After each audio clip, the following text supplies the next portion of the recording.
नमस्कार मित्रों, स्वागत है आप सभी का आपके अपने YouTube चैनल शिवाद क्लासेस पर। हिंदी के अंतर्गत हम लोग हिंदी का सामान्य परिचय पढ़ चुके थे। आज उसी के अंतर्गत हम लोग व्याकरण पे आए हैं और व्याकरण के अंतर्गत हम वर्ण विचार पढ़ेंगे। तो आइए शुरू करते हैं। सबसे पहले हम बात करें कि व्याकरण क्या है। आज का जो हमारा टॉपिक रहेगा वो रहेगा वर्ण विचार। इसके अंतर्गत सबसे पहले हम बात करेंगे व्याकरण पर। व्याकरण, तो व्याकरण ये शब्द कैसे बना? ये 3 शब्दों से मिलकर बना है। वि प्लस आ प्लस करण। वि आ और करण मिलकर के शब्द बना व्याकरण। वि आ और करण के योग से शब्द बना है व्याकरण। समझिए इसको। इसका सामान्य अर्थ होता है भली प्रकार समझना। भली प्रकार समझना। व्याकरण का अर्थ होता है भली प्रकार से समझना। और अगर हम इसको परिभाषित करना चाहें तो हम कह सकते हैं शुद्ध रूप से भाषा का प्रयोग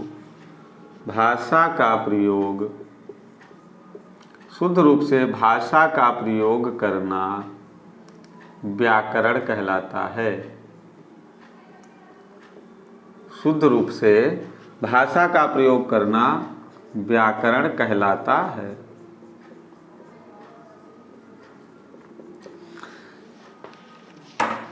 जब भाषा, देखो भाषा के प्रकार हम लोगों ने पढ़े थे, नहीं पढ़ा, अगर आपने समझा तो आप पुराना वीडियो हमारा देख लीजिएगा। भाषा के प्रकार, तो भाषा मुख्य रूप से भाषा के 3 प्रकार होते हैं। एक तो जो भाषा हम लोग घरों में बोलते हैं, मातृभाषा जिसे कहते हैं, सामान्य भाषा में उसको बोली कहते हैं।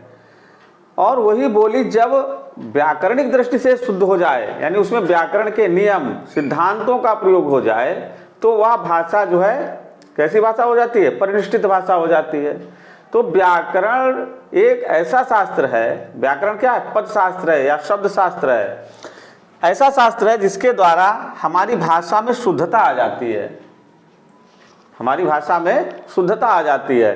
कहाँ पर पूर्ण विराम लगना है, कहाँ पर अल्प विराम लगना है, कहाँ अर्ध विराम लगना, कहाँ प्रश्नवाचक चिन्ह लगना, ये सब हम व्याकरण के माध्यम से ही प्रयोग करते हैं। और जब हम इन सबका प्रयोग करते हुए भाषा को लिखते हैं, सुनते हैं, बोलते हैं, तो वह भाषा हमारी शुद्ध होती है। इसे हम व्याकरण के अंतर्गत, इसे हम व्याकरण कहते हैं। तो ये था हमारा व्याकरण। अगर हम बात करें कि व्याकरण के अंग कितने हैं, व्याकरण के अंगों की अगर बात की जाए या भेदों की बात की जाए, तो व्याकरण के अंतर्गत हम क्या क्या पढ़ते हैं? व्याकरण के अंतर्गत सबसे पहले तो हम पढ़ेंगे वर्ण विचार। दूसरा नंबर हम पढ़ेंगे शब्द विचार। और फिर पढ़ेंगे वाक्य विचार।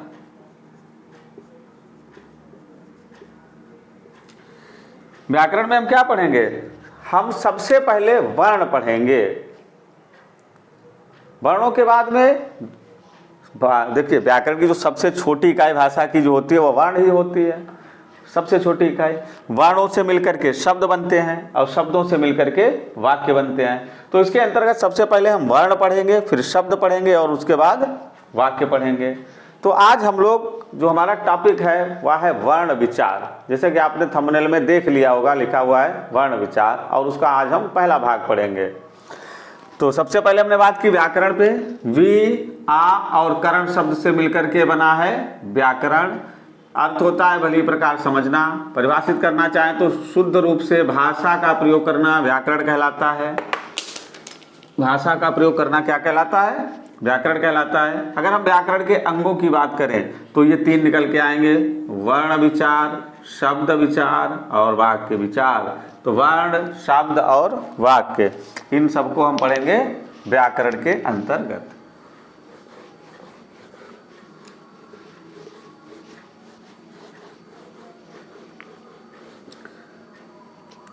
व्याकरण के अंतर्गत पढ़ेंगे। और अब हमारा है वर्ण विचार टॉपिक, लिख दिया है। टॉपिक क्या है हमारा? वर्ण विचार। तो बात करेंगे वर्ण विचार क्या है, वर्ण क्या है। सबसे पहले तो हम बात करें कि वर्ण क्या है। वर्ण क्या है? वर्ण अगर आपसे पूछा जाए क्या है, तो वर्ण भाषा की सबसे छोटी इकाई, भाषा की सबसे छोटी, कह सकते हैं मौखिक इकाई, भाषा की सबसे छोटी मौखिक इकाई के लिखित रूप को वर्ण कहते हैं। क्या कहते हैं? भाषा की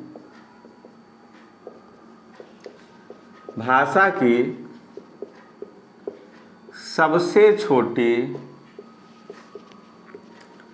मौखिक इकाई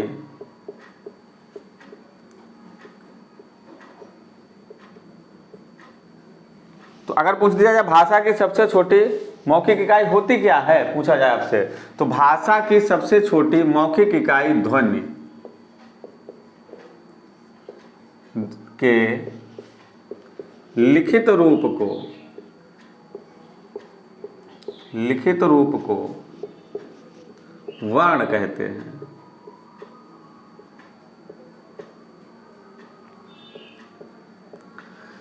भाषा की सबसे छोटी मौखिक इकाई क्या होती है? ध्वनि होती है। जो हम ध्वनियाँ मुंह से उच्चारित करते हैं वे ध्वनि है। जैसे हमने उच्चारित किया का, आ, पा, मा, ये ध्वनियाँ हैं। और जब हम इनको लिख देते हैं तो ये क्या हो जाते हैं? वर्ण हो जाते हैं। जैसे हमने कहा का, अभी हमने का, ये ध्वनि है, और जब इसको लिख दिया तो ये वर्ण हो गया। तो भाषा की सबसे छोटी मौखिक इकाई अगर आपसे पूछा जाए तो वर्ण कहते हैं उसको।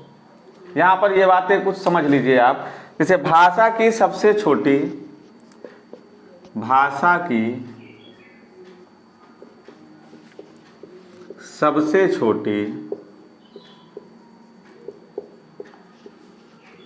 मौखिक इकाई,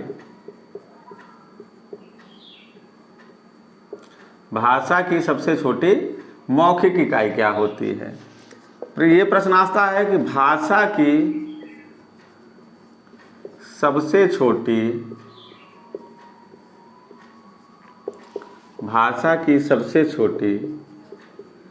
लिखित इकाई क्या है? भाषा की सबसे छोटी लिखित इकाई क्या है? तीसरे प्रकार का प्रश्न आता है, उसमें वह ये नहीं कहेगा भाषा की सबसे छोटी मौखिक इकाई क्या है, सबसे छोटी लिखित इकाई क्या है। वो पूछता है सीधे सीधे भाषा की सबसे छोटी इकाई क्या है। तो आप बताएंगे, लेकिन यहाँ भाषा की सबसे छोटी इकाई, भाषा की सबसे छोटी इकाई, भाषा की सबसे छोटी मौखिक इकाई, भाषा की सबसे छोटी लिखित इकाई और भाषा की सबसे छोटी इकाई। इसके आधार पर पूछता है अर्थ के आधार पर भाषा की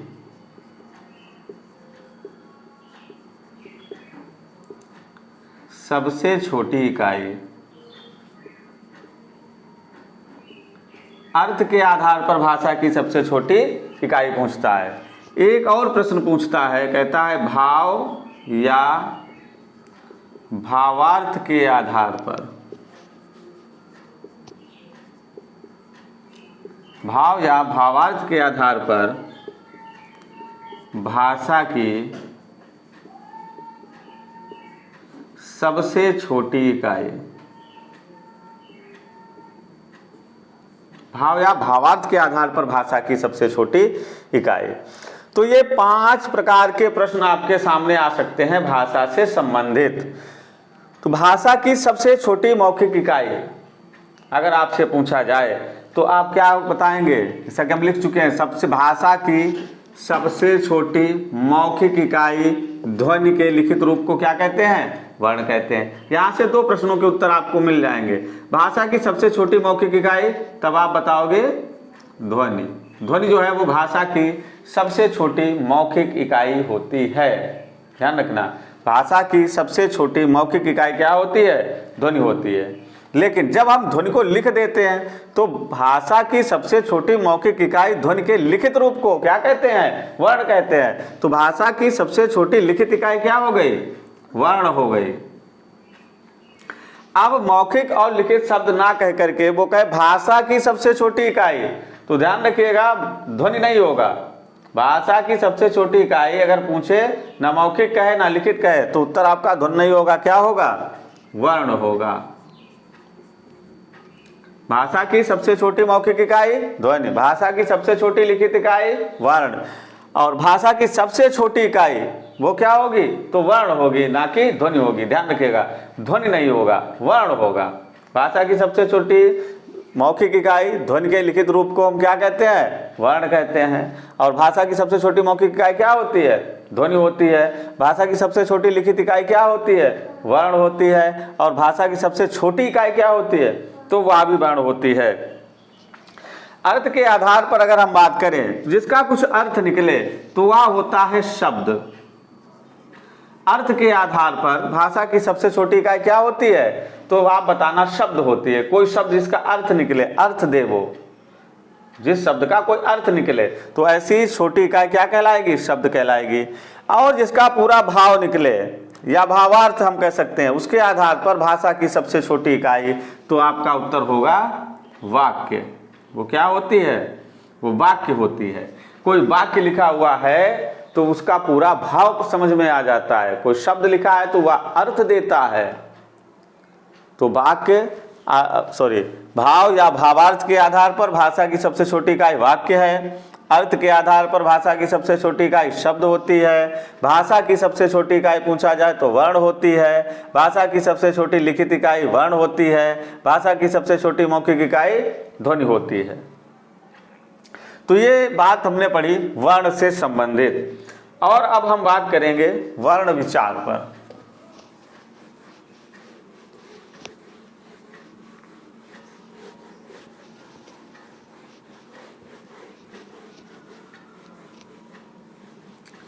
वर्ण विचार किसे कहते हैं? वर्ण विचार। तो वर्ण हम समझ चुके हैं, अब हम बात करेंगे वर्ण विचार पर। हम कह सकते हैं वर्णों का शुद्ध लेखन, वर्णों का शुद्ध लेखन, आप लिख करके लिख लीजिए, शुद्ध उच्चारण तथा वर्णों का शुद्ध लेखन, शुद्ध उच्चारण तथा शुद्ध रूप से प्रयोग, वर्ण विचार कहलाता है। क्या कहलाता है? वर्ण विचार कहलाता है। वर्ण विचार कहलाता है। वर्णों का शुद्ध रूप से लेखन, शुद्ध उच्चारण तथा शुद्ध रूप से प्रयोग क्या कहलाता है? वर्ण विचार कहलाता है। क्या कहलाता है? वर्ण विचार कहलाता है। यानी वर्णों का शुद्ध रूप से लेखन, शुद्ध उच्चारण तथा शुद्ध रूप से प्रयोग करना क्या कहलाता है? वर्ण विचार कहलाता है। तो वर्ण हमने पढ़ा, भाषा की सबसे छोटी मौखिक इकाई के लिखित रूप को क्या कहते हैं? वर्ण कहते हैं। और जब हम इन वर्णों को शुद्ध रूप से लिखते हैं, शुद्ध उच्चारण करते हैं, शुद्ध रूप से प्रयोग करते हैं, तो ये क्या कहलाता है? वर्ण विचार कहलाता है। समझ में आ रहा होगा? अगर कोई समस्या हो तो आप कमेंट बॉक्स में जरूर लिखें। अगर हम बात करेंगे अब वर्णों के प्रकार की, कितने प्रकार के वर्ण होते हैं?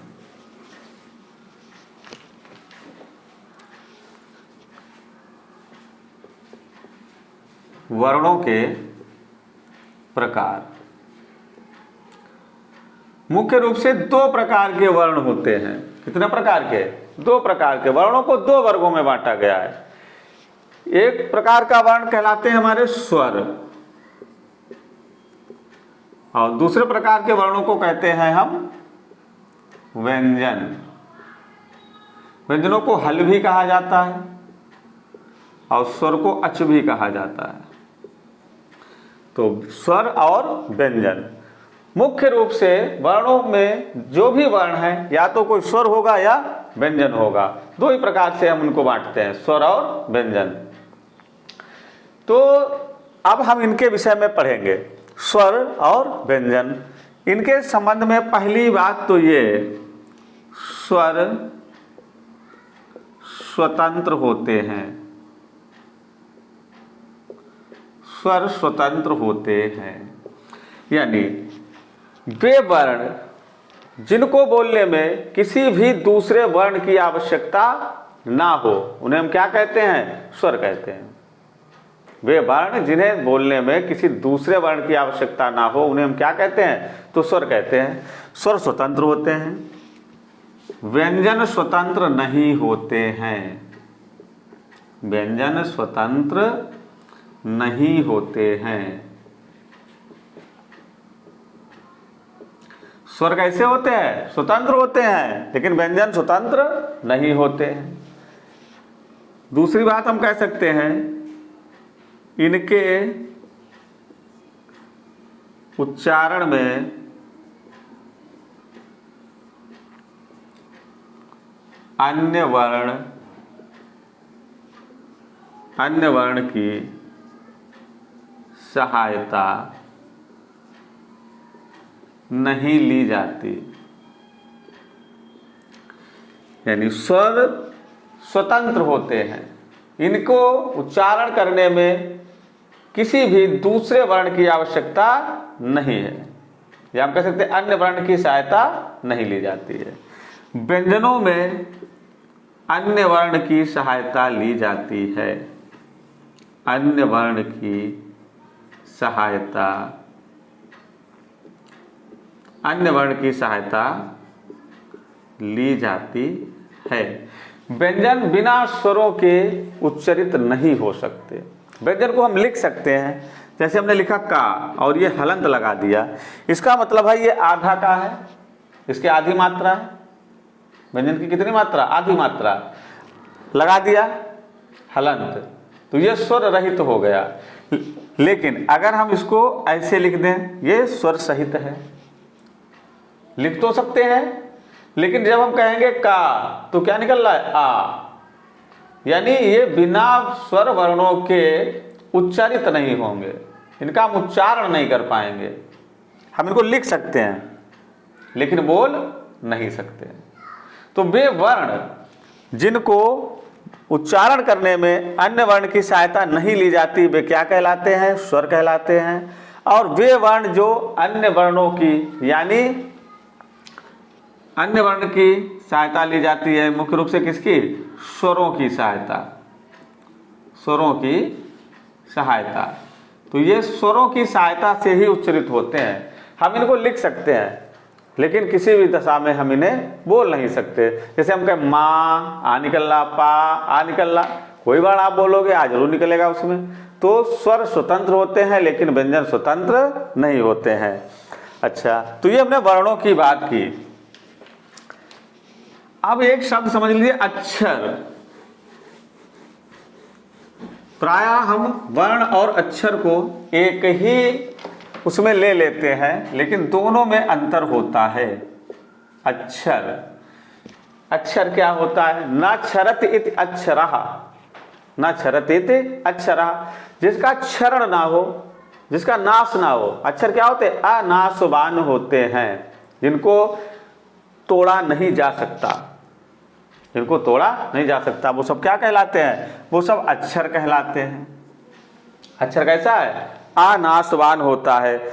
प्रत्येक वर्ण, ध्यान रखना, प्रत्येक वर्ण अक्षर होता है,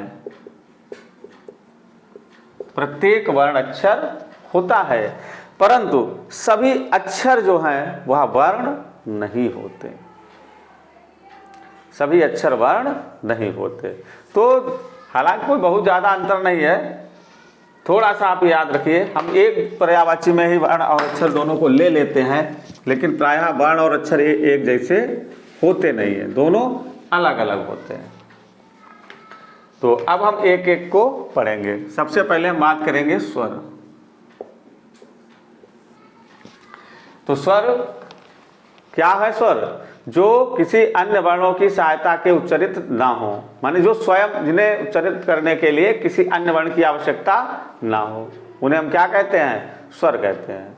वे वर्ण जिनके उच्चारण के लिए हमें किसी अन्य वर्ण की आवश्यकता ना लेनी पड़े, उन्हें हम क्या कहते हैं? स्वर कहते हैं। तो मुख्य रूप से पूछा जाता है कि हिंदी भाषा में स्वरों की संख्या कितनी है? हिंदी भाषा में स्वरों की संख्या कितनी है? हिंदी भाषा में स्वरों की संख्या कितनी है? तब आप बताओगे हिंदी भाषा में जो स्वर है उनकी संख्या कितनी है? 11 होती है। हिंदी भाषा में स्वरों की संख्या कितनी है? 11। ह्रस्व आ, दीर्घ आ, ह्रस्व ई, दीर्घ ई, ह्रस्व दीर्घ उ, री, ए, ऐ, ओ और औ। देखिए 1 2 3 4 5 6 7 8 9 10 11। तो कभी भी आपको 13 14 15 ये नहीं लिखने हैं। स्वरों की संख्या जब भी आपसे पूछी जाए हिंदी भाषा में, आपको कितनी बतानी है? 11 ही बतानी है। और ये 11 स्वर माने गए हैं। हिंदी भाषा में कितने स्वर माने गए हैं? 11 स्वर माने गए हैं। 11 आपके सामने है। ह्रस्वा दीर्घ आ, ह्रस्वी दीर्घ ई, ह्रस्व दीर्घ उ, री, ए, ऐ, ओ और औ। तो हिंदी भाषा में स्वरों की संख्या कितनी है? 11 है। कुल स्वरों की संख्या हमारी हिंदी भाषा में कितनी है? 11 है। अब इन स्वरों को विभिन्न प्रकार से वर्गीकृत किया गया है। इन स्वरों का वर्गीकरण विभिन्न प्रकार से किया गया है। तो आइए देखते हैं इनका वर्गीकरण।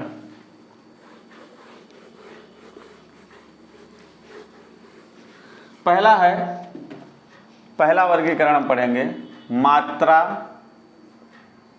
या उच्चारण में लगने वाले, मात्रा या उच्चारण में लगने वाले समय के आधार पर।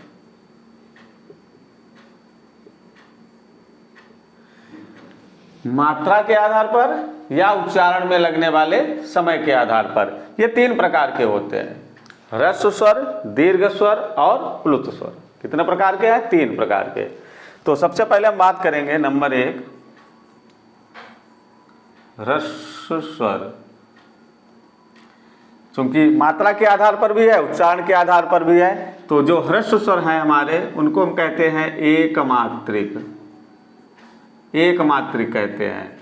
और जब आप छंद पढ़ेंगे तो उसमें लघु और गुरु पढ़ेंगे, तो ह्रस्व की मात्रा को लघु कहा जाता है। ह्रस्व स्वर या एकमात्रिक या लघु, इनको हम कहते हैं ह्रस्व स्वर, एकमात्रिक या लघु कहते हैं। और ये कितने होते हैं? जितने हमारे ह्रस्व वर्ण हैं, ह्रस्व आ, ह्रस्व ई, ह्रस्व उ और री। इन वर्णों की कितनी मात्रा होती है? एक मात्रा। एक मात्रा ह्रस्व की होती है। ह्रस्व की कितनी मात्रा? एक मात्रा। या इनको बोलने में एक मात्रा का समय लगता है। मात्रा काल क्या होता है? पलक झपकने के समय को एक मात्रा काल कहते हैं। पलक झपकने में लगने वाला जो समय है उसको एक मात्रा कहते हैं। तो ह्रस्व स्वरों को जब हम उच्चारित करते हैं तो इसमें एक मात्रा का समय लगता है। जैसे आ ई उ री, आ ई उ री, तो ये एक मात्रा है। इन्हीं को हम ह्रस्व स्वर कहते हैं, एकमात्रिक कहते हैं। इन्हीं को लघु भी कहा जाता है। दूसरे प्रकार के हमारे हैं दीर्घ स्वर। दीर्घ स्वर इनको कहते हैं द्विमात्रिक, और इनको कहते हैं गुरु। इनको हम दीर्घ स्वर भी कहते हैं, इनको द्विमात्रिक स्वर भी कहते हैं, इनको गुरु भी कहते हैं। और इनकी मात्रा कितनी होती है? आप बताएंगे 2 होती है। दीर्घ आ, दीर्घ ई, दीर्घ उ, ए, ऐ, ओ, औ। ये कैसे स्वर हैं हमारे? ये दीर्घ स्वर हैं। कैसे स्वर हैं? दीर्घ स्वर हैं। इनके उच्चारण में कितना समय लगता है? 2 मात्रे का समय लगता है, इसलिए ये द्विमात्रिक कहे गए हैं। और जब आप छंद वगैरह पढ़ेंगे तो इनके ऊपर ये गुरु का निशान लगाया जाता है। इस प्रकार से अवग्रह, ये गुरु का निशान होता है और गुरु का मतलब है 2 मात्रा। आ, ह्रस्व की अपेक्षा जिन स्वरों का उच्चारण करने में 2 मात्रा 2 गुना समय लगे उन्हें हम क्या कहते हैं? द्विमात्रिक कहते हैं। तीसरे प्रकार के हैं हमारे प्लुत स्वर। प्लुत स्वर वे स्वर जिनके उच्चारण में ह्रस्व की अपेक्षा 3 गुना समय लगे। वे स्वर जिनके उच्चारण में ह्रस्व की अपेक्षा कितना समय लगे? 3 गुना समय लगे, उन्हें हम कहते हैं प्लुत स्वर। इनका प्रयोग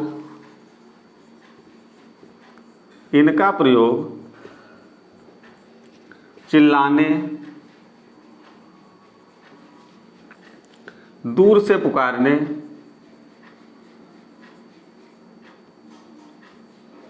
तथा गाना गाने में किया जाता है। तो इनका प्रयोग कैसे किया जाता है? चिल्लाने में किया जाता है, दूर से पुकारने में किया जाता है और गाना इत्यादि गाने में इनका प्रयोग किया जाता है, क्योंकि इसमें ह्रस्व की अपेक्षा 3 गुना समय लगता है।